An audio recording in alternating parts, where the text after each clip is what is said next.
Biserica-i zidită pe o stâncă, nu poate niciun cataclism să o înfrângă.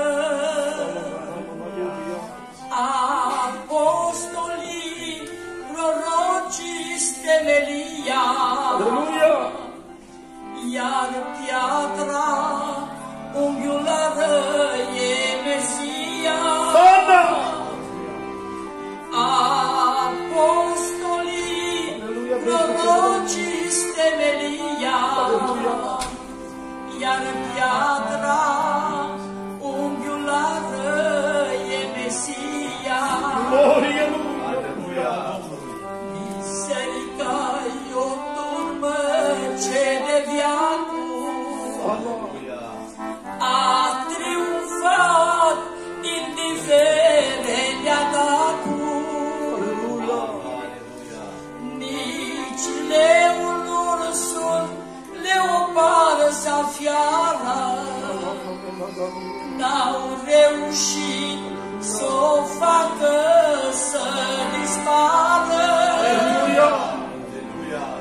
Nici leul, ursul, leopară sau fiară n-au reușit să o facă să dispară.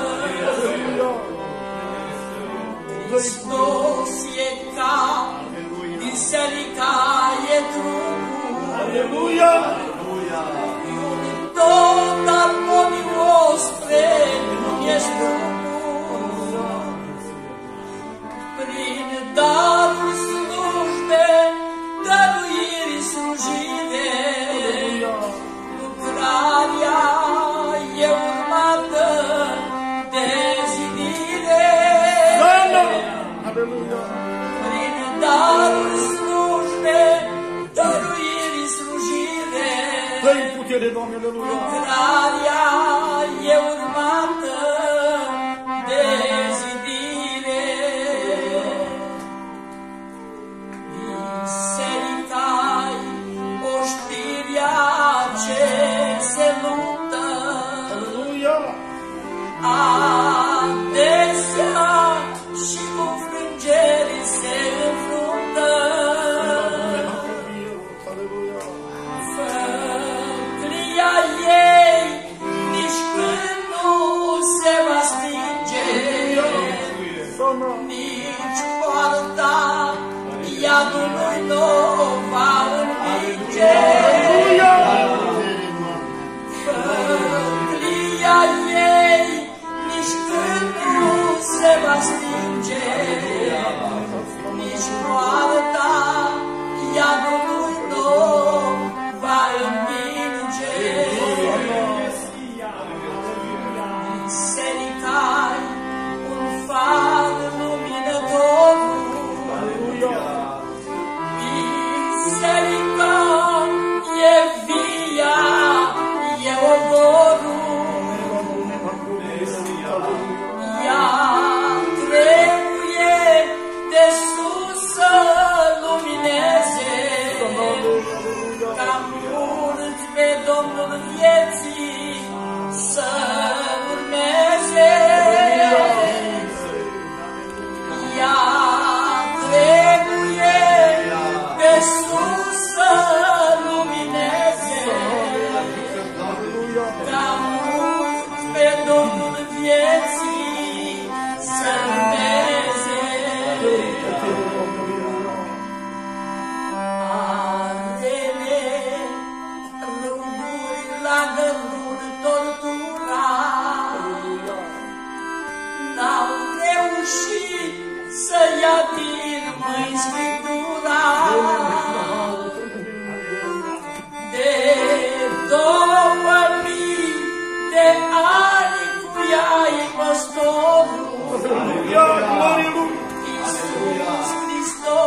e scumpa sa mireasă,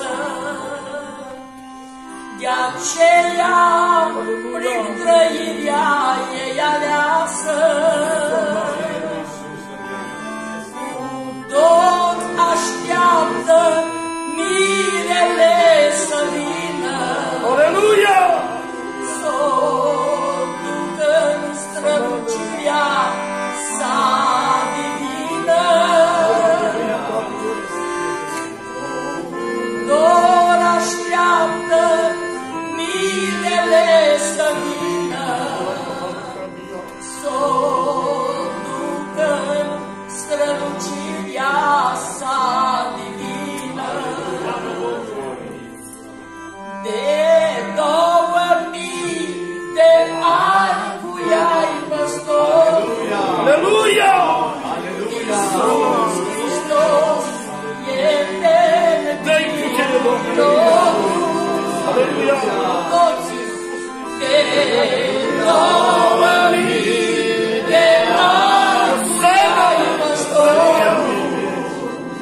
Iisus Hristos e Mântuitorul. Aleluia! De 2000 de ani cu ea-i păstor. Iisus Hristos e Mântuitorul. Amin.